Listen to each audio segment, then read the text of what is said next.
Hey, you. Welcome to Gunfighter Life, the podcast where we talk about guns, gunfighting, tactics, gear, the right way, with God Almighty at the center, Judeo-Christian values, real-world, first-hand experience. Saddle up for today's episode of Gunfighter Life. Today's discussion, maximizing your handgun for survival. Maximizing your handgun for survival. Now, to me, survival encompasses two major capabilities. That road kind of bifurcates into defense and hunting. Defense and hunting.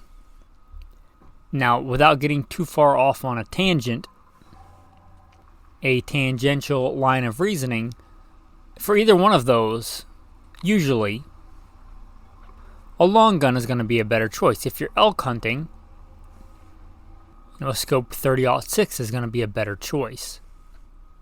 If it's for most defensive situations, a 12 gauge with buckshot is going to be a better choice. That said, what if what you have is a handgun? What if for whatever reason, your bug out bag, your bug out plan, you're on the road, and what you have on you is a handgun? How do you maximize your handgun for survival?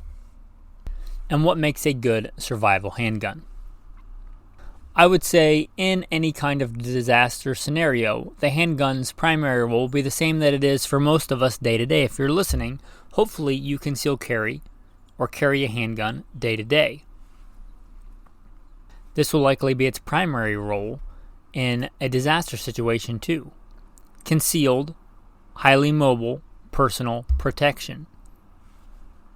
There are some considerations that you may want to take into account when thinking about a handgun for survival. Both the commonality of the design and the robustness of the design.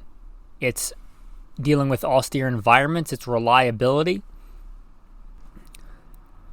And whether you like it or not, I think the de facto caliber of our defensive handgun caliber of our time right now is 9mm by far. And I think it's a good choice, and I think there's good reasons for that. I'm not saying you have to have one of those, but they're by far most common.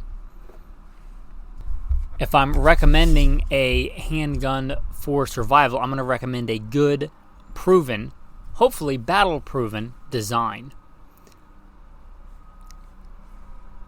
Kind of my de facto go-to survival handgun is a Wilson Combat Beretta 92.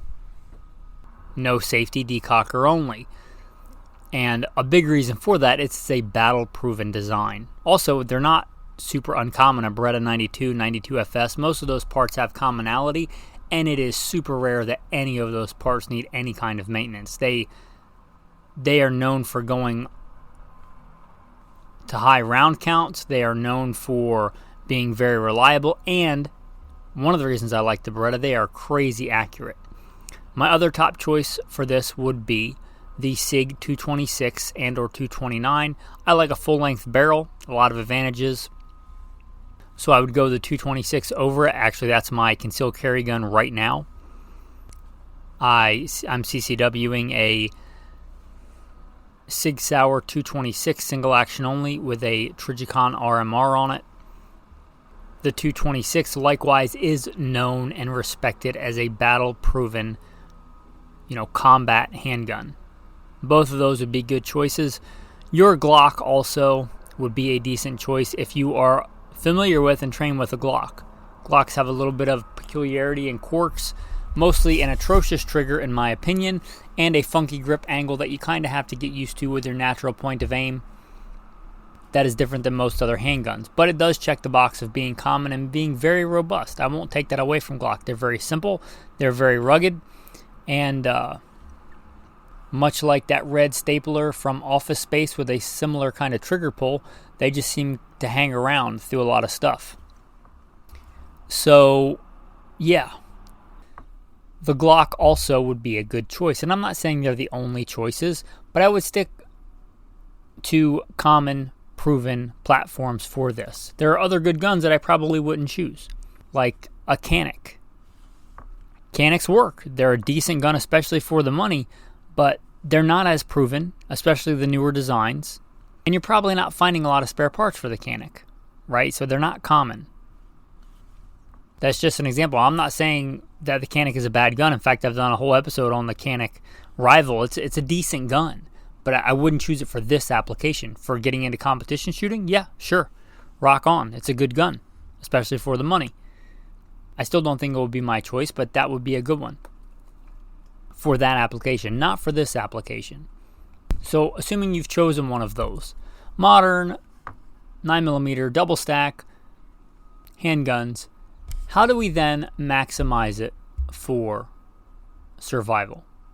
Well, much like duty use, I would put, if you're not running an optic, I would put good night sights on it. And by night sights, what I like to run is a high visibility day or night front sight and a flat black rear. If your fundamentals are sound, I find really no advantage into the 3-dot sight system. In fact, I find many disadvantages to it, like a flat black sight.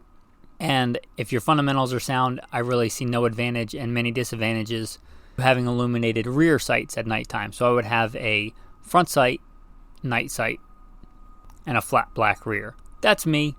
Different choices for different people like different things. But I'd have good usable iron sights.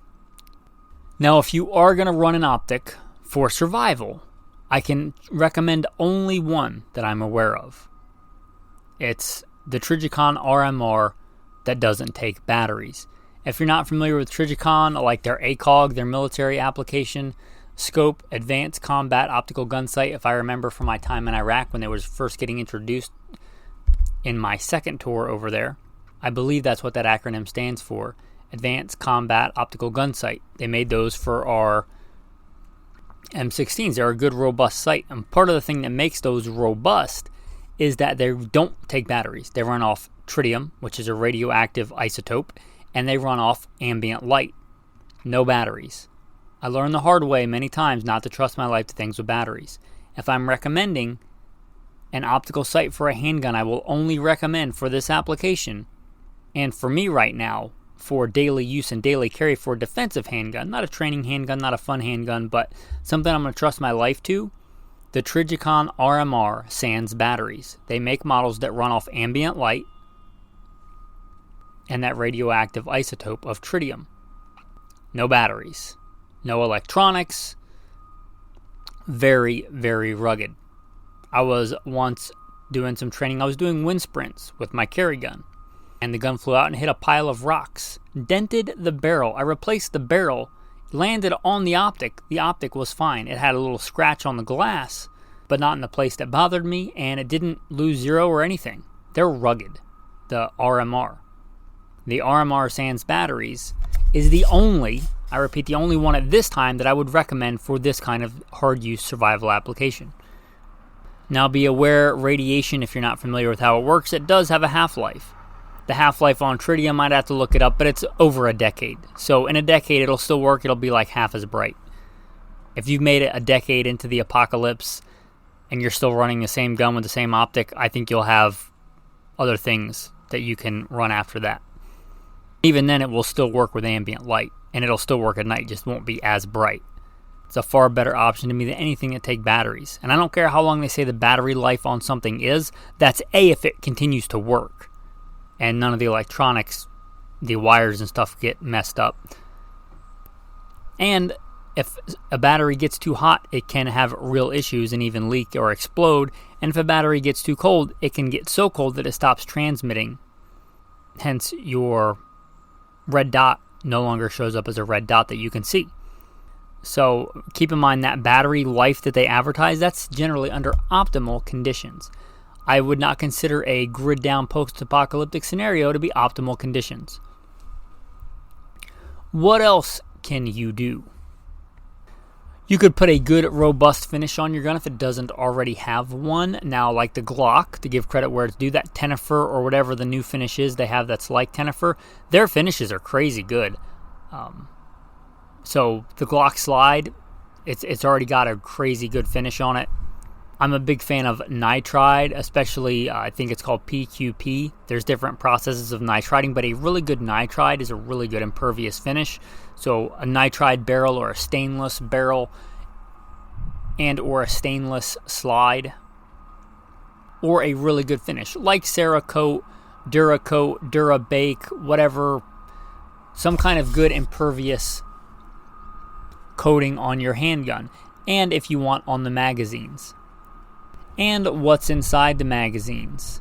Now you're probably not going to apply this coating, although I do think they make some aftermarket stuff for reloaders. But for this, I would really look for ammunition that is good duty ammunition sealed against moisture. You'll see this in a lot of military contract ammunition, or sometimes good defensive hollow point ammunition where they either stake the primers and or apply some kind of waterproof sealant to the primers. This is the ammunition I would look for if I was having some in my baby bug out bag or my full-size bug out bag or my general duty ammo for austere environments. As I pull out my spare mag now recording this, Winchester Ranger T, 147 grain. And I'm looking at the back of the primer. It is indeed stamped in so it won't back out, and it is water sealed with some kind of sealant, and it's a really good duty ammunition. That 147 grain Winchester Ranger T is one of my go-to loads. I prefer 147. I prefer for many reasons that I won't get into. I've covered that on my go-to 9mm loads. Go check out that episode if you want. But perhaps a as good or better choice for this would be the 124 grain NATO type loadings. NATO loadings, if you don't know, are what we would consider in the U.S. kind of a plus P load. Europeans tend to load their ammunition quite a bit hotter than SAMI condones here in the U.S. So a NATO load is a good hot load.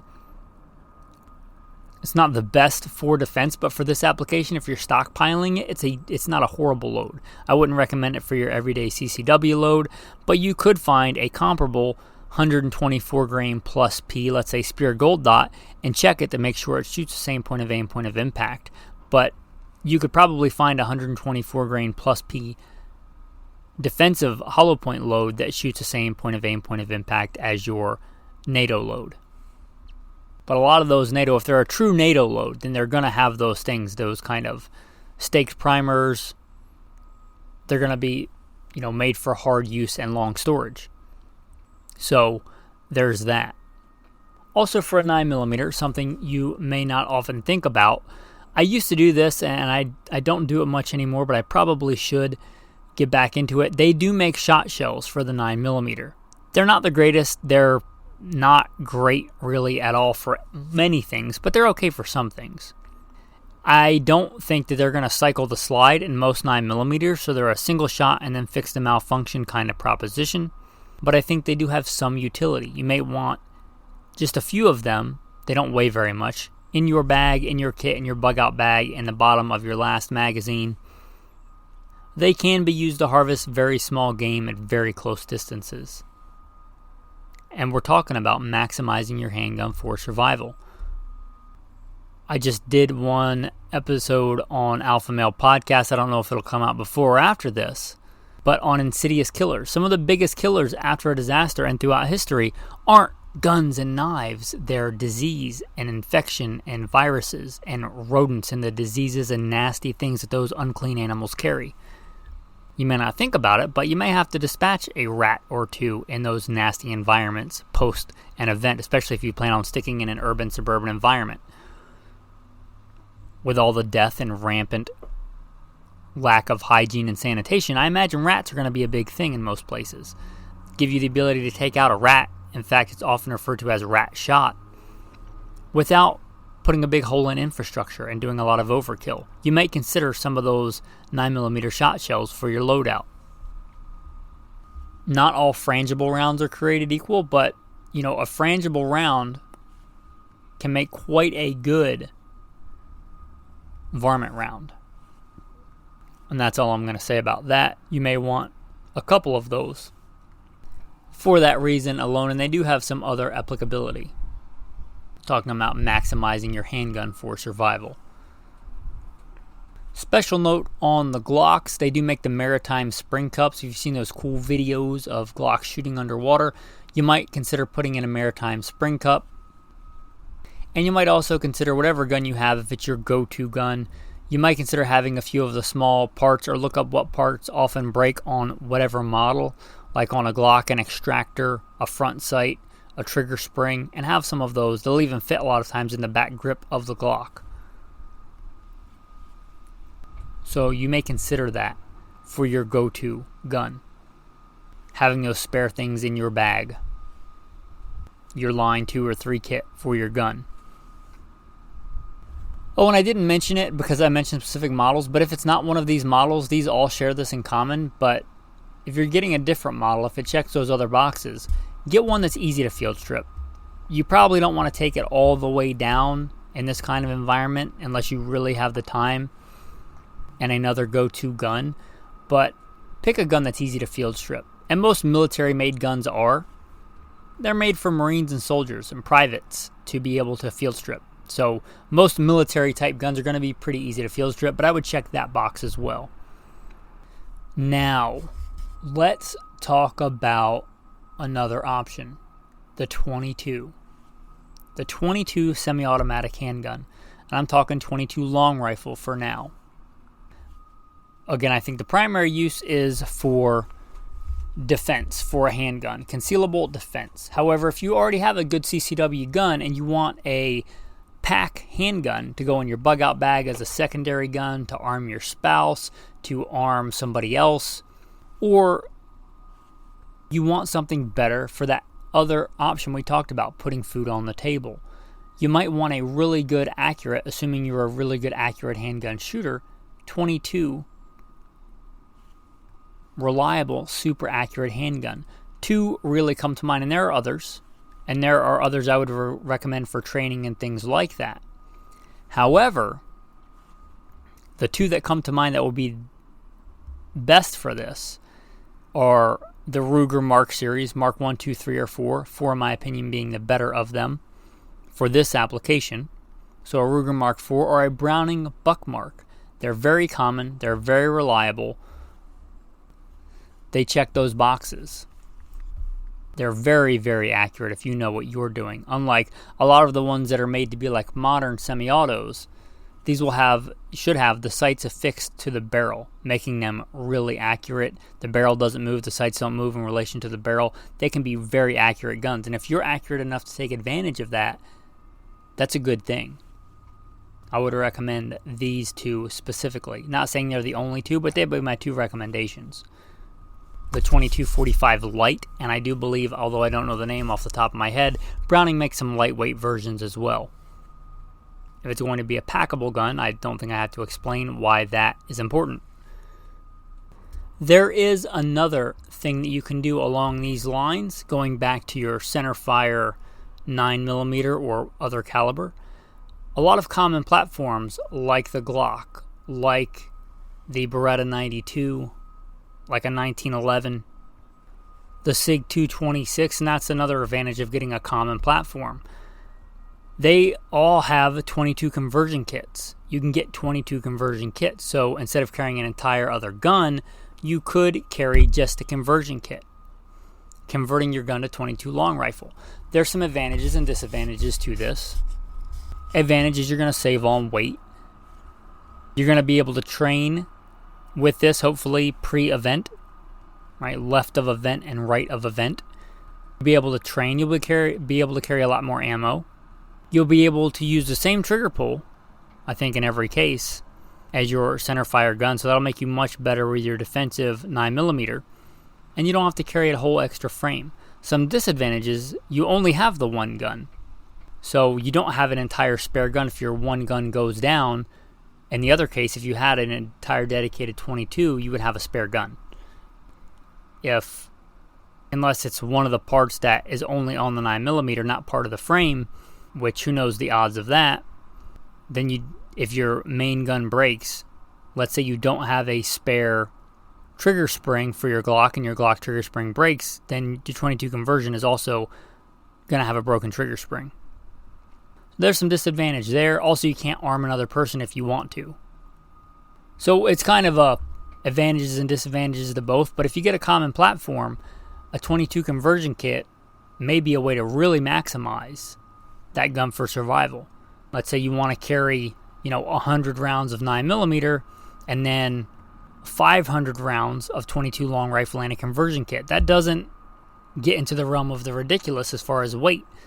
Then you're going to carry your bug out bag and everything you need for general bug out bag stuff and 500 rounds of 9mm. That does get into the realm of ridiculous. And if you're judicious about your 22 long rifle consumption post-event, right of event, that's a lot of meat you can put on the table with 500 rounds of 22. So there's a lot of advantages there to the 22 long rifle. There are also 22 Magnum handguns, semi-autos, the Kel-Tec PMR-30.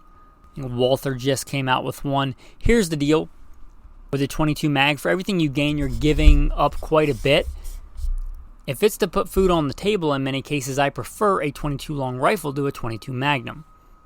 It's smaller, it's a little bit lighter, and it's not going to tear up the meat as bad. If I'm shooting a mourning dove, I don't want to shoot it with a 22 Magnum. Yeah, if I'm shooting a woodchuck to get it out of my garden, I don't have a garden, but, as a scenario, for sure, I could care less how much damage I do to that woodchuck or that prairie dog. But if I'm shooting a quail to eat, yeah, I would rather shoot it with a 22 long rifle 40 grain solid.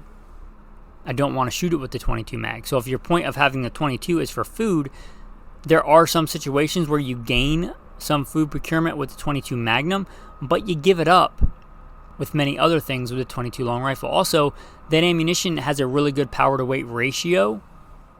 However, it's not nearly as affordable. That may or may not affect you or apply to you, but if you want a gun that you can also train with, it's a lot less affordable than 22 long rifle.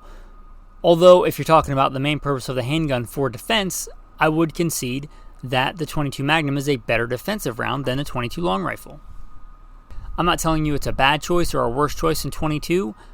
I'm just trying to lay out on the table soberly and circumspectly the reasons you may or may not consider it. And when we get into the 22 Magnum, that is an obvious jump in thought process for me, at least, to the 5.7. The 5.7, especially the FN, very proven, military proven gun, good power to weight ratio, carry a lot of ammo both in the pistol and in your pack. Unlike the 22 Magnum, which is a rimfire, like the 22 long rifle, it's a center fire. So it's almost certainly going to be much more reliable than your 22 long rifle or 22 Magnum. It's also quite a bit spicy.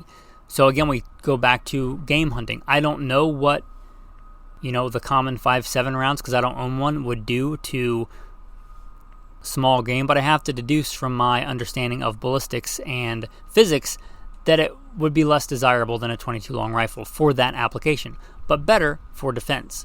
So you may also consider a 5.7. Now let's go down another fork in the road here. What I think is one of the best all-around guns, period. In fact, if you said that I could only own one handgun ever for the rest of my life, that would make me a sad, sad gunfighter. But I also love to hunt, and I love to hunt large game with a handgun. I've been blessed to do much large game hunting with a handgun. And if we go back to food procurement and flexibility, what would be a really compelling choice, I'm not saying I would choose this, but a really compelling choice would be a medium frame 357 Magnum. Something like a Colt Python, and not because it's on The Walking Dead, because it's actually a good revolver. Something like a Colt Python, something like a Smith & Wesson Model 66 Combat Magnum, or a 686 Plus, which will give you the 7 rounds instead of the 6, but something like that, and anywhere between a 3, 4, or 5 inch barrel. A good medium frame revolver, the kind of revolver that police officers carried for a long time in this country. In fact, when I went to work for LAPD, there were still cops that carried the old wheel guns, Smith & Wessons, I think. They're a good all-around gun. Unlike common lure, I think, they do break. Revolvers absolutely do break, and when they break, it's often catastrophic. And if you've ever tried to take one completely apart, my advice is don't. Pay somebody else to do that. Not worth your frustration. Unless you're like a legit gunsmith. But they are a frustrating thing to take apart. They're like a complex watch with all the gears and widgets and sprockets and cogs inside there. There's a lot going on in a revolver. But if everything's working right, they tend to work really well, and they don't tend to have a lot of issues. A big advantage for this, if we talk about a major event, there's probably not going to be a lot of new manufacturer ammo. And as time goes on, with ammo exposed to different environments, it's going to get less reliable. A revolver, if you don't know, the immediate action in a semi-auto is tap, rack, bang, or tap, roll, rack, depending on your tactical operator vernacular. With a revolver, it's pull the trigger again. If a round doesn't go off, you pull the trigger again because it puts a new round, a fresh round, behind the barrel. It's a big advantage. Also, you're not reliant on the power of the round to make that gun function. And here's what I mean by that. Yeah, in a 9mm, you can get 115 grain going at 1,200 feet a second, or you can get a 147 going at 980. Force equals mass times the velocity squared. You can even get a little bit caliente and get a plus P. However, you can't go too far off the rails. If you go too light, the gun's not going to cycle. If you go too heavy, you risk breaking the gun, damaging the gun. So you're contingent on the amount of power in that round to reliably cycle that gun. Not so with the revolver. You can go really mild and you can go really hot. And common revolvers like 357 will also shoot other calibers, most commonly 38 special. So you can load a really, really mild, let's say the old classic solid lead 148 grain wad cutter. That's a great game getting tool. That's a great small game getting tool because it's not so high velocity.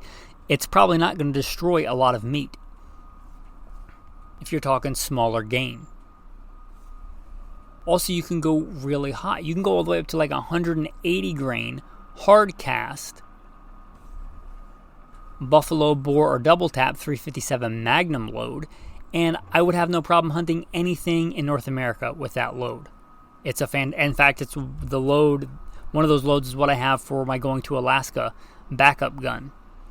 So, yeah, you can go really hot and you can go really mild. And something that's the standard, like 125 grain 357, is a great defensive option. So you get all that flexibility with that mid-size frame 38 357. They aren't so big that you can't conceal them. You might think in the apocalypse you're just going to be open carrying, but I would say for a lot of the same reasons I don't advise open carry day to day, I wouldn't advise it right of the event because it makes you a target. If somebody's looking to shoot somebody and take their stuff, the guy with a nice shiny gun hanging out there might have some cool stuff. You shall not covet. But coveting is the beginning of many sins, I think. And don't have your gun hanging out there for everybody to covet. Also, it gives you a tactical advantage if they don't know you're armed. Or I should say it has the real potential to give you a tactical advantage if they don't know you're armed. There are some times where we want to be a hard target, and open carry is advisable, like in a security or executive protection role or something like that. There are times when it's not. That's all I'm going to say. But the medium-sized frame, without getting crazy ridiculous, like with a really long barrel, is fairly concealable. You can conceal a 4-inch barrel, medium frame, 357 Magnum.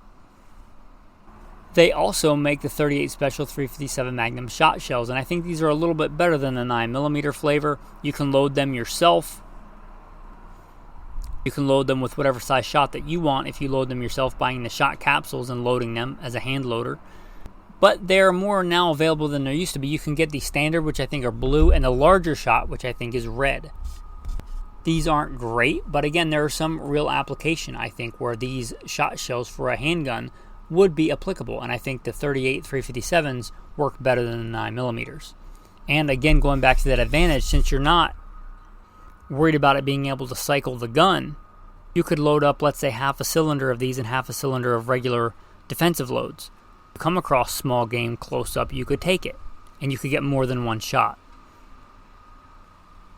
Or you could keep all your rounds except for one loaded with your standard defensive loads, because again, I think that's the primary purpose of a handgun. But let's say you see a rat or a rattlesnake. You know how to use a revolver and which way your revolver goes. Smith & Wesson goes counterclockwise, Colt goes clockwise. Right? You could unlock that cylinder, spin it once the wrong way, and dispatch that rat or that rattlesnake, and still have your defensive loads ready to go. Basically, you would have a good 5 or 6 shot, depending on the capacity of the revolver, .357 Magnum defensive gun with one very small single shot shotgun. There's a lot of utility there. There's a lot of advantages to a revolver in this kind of scenario. What if .357 Magnum is just not beefy enough for you? Well, there is the .44 Magnum, and I wouldn't advise these because, again, the primary role concealed carry. Most .44 Magnums are going to be too big to generally conceal carry. I'm not saying you can't, and in this situation, right of trials and tribulations, I would say you probably want to dress around your gun even more. Probably not worried about if your shirt makes you look fat in this kind of environment. So, although I wouldn't advise it day to day, a .44 Magnum, there are a couple. The Smith & Wesson 69, which is a 5-shot and much svelter than many other .44 Magnums, that will be a decent choice. Smith & Wesson Model 29, it's a little bit slimmer. You get into the Red Hawk and the Super Red Hawk, they're phenomenal guns built like tanks. They're quite a bit heavier, but for this application, again, if you want to dress around it, a good gun. .44 Magnum it's not the most powerful handgun on earth, but it is very powerful, and it will certainly take anything in North America with the right load. If you understand loads and ballistics and bullet construction, you could have a .357 Magnum load that can outperform a .44 Magnum load, but if you're wise in both choices, the .44 Magnum is better for large game. It just is. It's got more power. And although I said I would hunt anything in North America with a .357 Magnum, and I would, it gives more opportunity and more range, I think, with a .44 Magnum. There are shots that I ethically just wouldn't take with a .357 that I would with a .44. With a good, let's say, hard cast, 310 grain, gas-checked, semi-wad cutter, .44 mag, I would shoot a deer head on. I would shoot a deer going straight away from me with that load, because I know the penetration that load has. If it was a good shot and I called that shot and it was a good one, I would take that shot. I wouldn't take that shot with a .357 Magnum. And if you're trying to put meat on the table, you might just be presented with that shot. If you're moving from one place to another, a deer's tail up in the air bounding away from you may be the shot that you get. And if I'm being honest, I think the .44 Magnum is a better large game round than a .357 Magnum. But you give up quite a bit. Mostly for this, I think you give up weight of ammo. The .44 Magnum is a heavy gun. And the .44 Magnum ammo is heavy. Right? It's quite a bit heavier than 9mm. Certainly way heavier than 22, heavier than for the .357, so it's heavy. And you give up the ability to shoot fast. I don't care how strong you are. I don't care if you're the Paul Bunyan of gunfighters. I don't care how good you control recoil. If there's less of it, the gun returns back on target faster. That's just physics.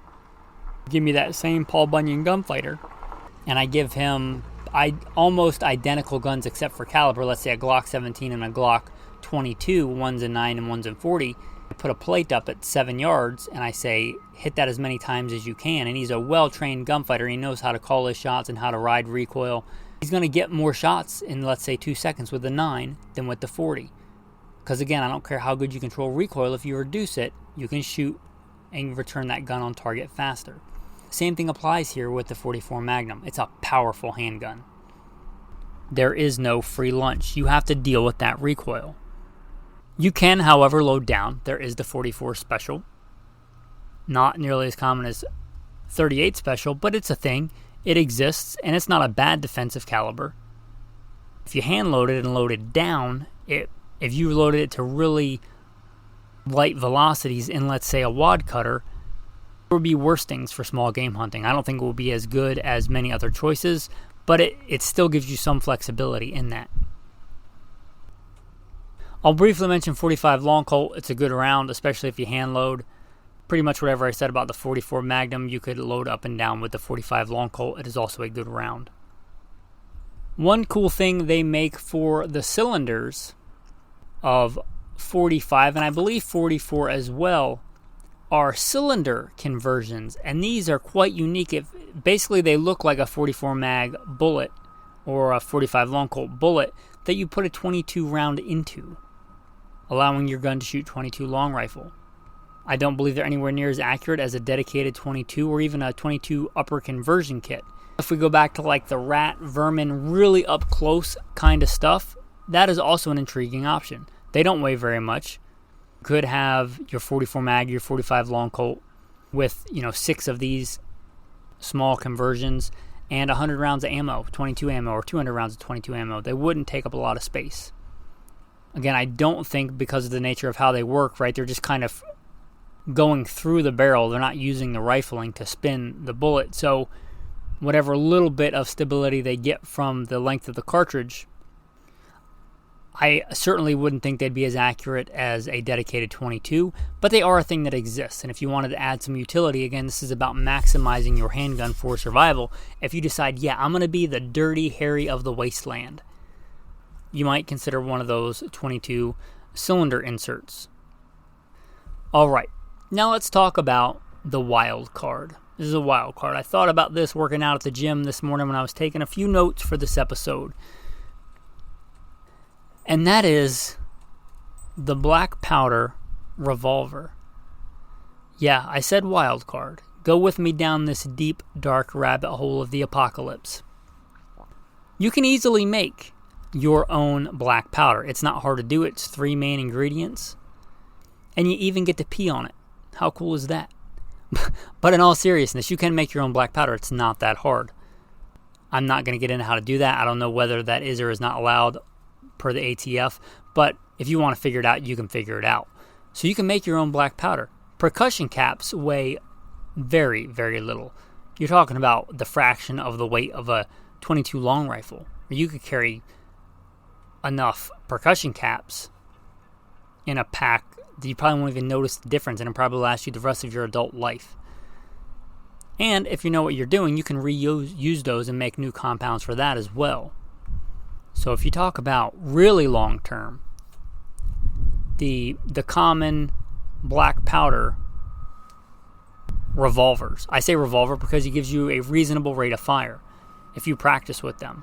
If you're going center fire from jump, I would encourage you to get a double action, single action, a DASA revolver, like a modern combat revolver. But if you're going this route, you're, talking about mostly single action guns.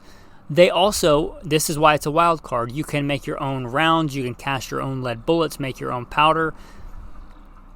I have to imagine in the apocalypse, salvaging lead will not be that hard from old pipes, from old car batteries, from old wheel weights.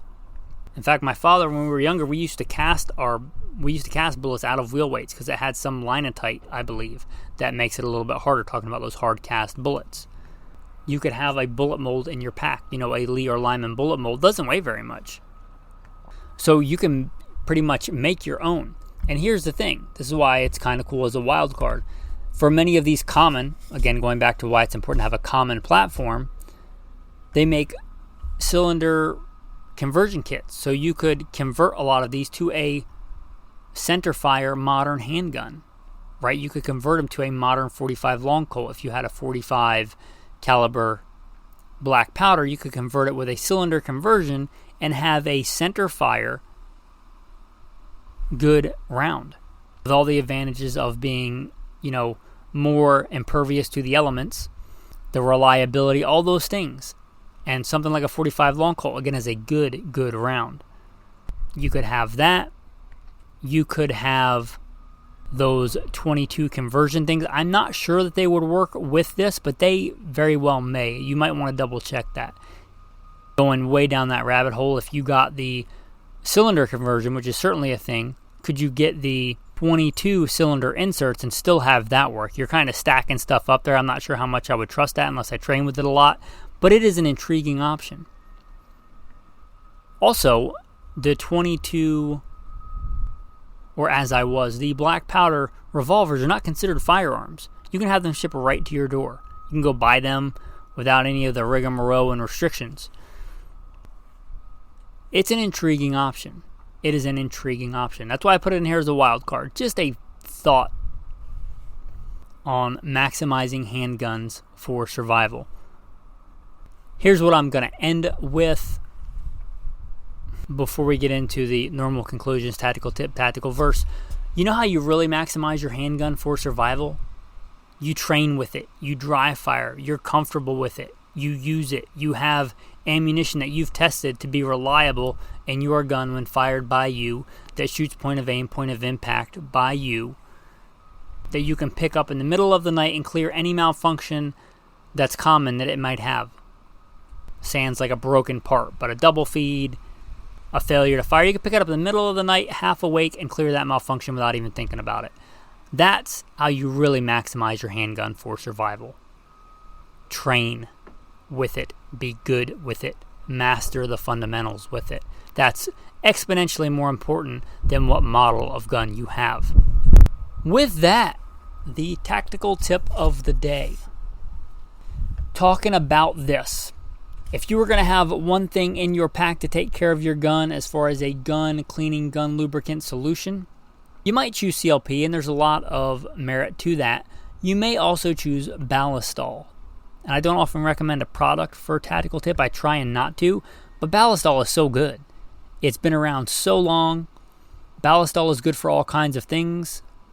You can make some kind of concoction, often referred to as moose milk in the black powder circles, but you can mix it with water to make it go a little bit farther and kind of use it as a good rinse for your gun and then put some straight Ballistol on it. Ballistol is good for cleaning. It's okay for lubrication. It's not the best. And here's the kicker. If you're talking about for survival, it's also useful for cleaning wounds. And again, going back to guns and knives kill people, but disease and parasites and pestilence kill a lot more people throughout history and almost certainly post-event. Good for cleaning wounds. Ballistol. May want some of that in your kit. Clean your gun, clean your wounds, and here is kind of a bonus. It smells really good, at least to me. It smells like anise. No, not the other word that sounds like that. Anise. Anise, if you don't know, is a thing that smells like black licorice. I really like that smell. So, thankfully, by God's grace, I am married to a wonderful wife. But if you're single roaming around the apocalypse, splash a little bit of that Ballistol on your neck. The ladies are like, he's got a cool gun. He smells really good. You get what I'm saying there. Ballistol. Good tactical tip of the day. Anyway, with that, how about the tactical verse of the day? I'm just going to read you from Leviticus 19. Whether you're in the apocalypse or not, your morals shouldn't change because right and wrong doesn't change. God's law doesn't change because God does not change. He says, I change not. He is the same yesterday, today, and forever. Let's look at a little bit of Leviticus 19. You shall do no injustice in judgment. You shall not be partial to the poor, nor honor the person of the mighty. In righteousness you shall judge your neighbor. You shall not go about as a talebearer among your people, nor shall you take a stand against the life of your neighbor. I am the Lord. You shall not hate your brother in your heart. You shall surely rebuke your neighbor, and not bear sin because of him. You shall not take vengeance, nor bear any grudge against the children of your people. But you shall love your neighbor as yourself. I am the Lord. You shall keep my statutes. Leviticus 19. Whether it's left of event or right of event, be a good, moral, godly, God-fearing man. With that, thanks for listening, and have a blessed day.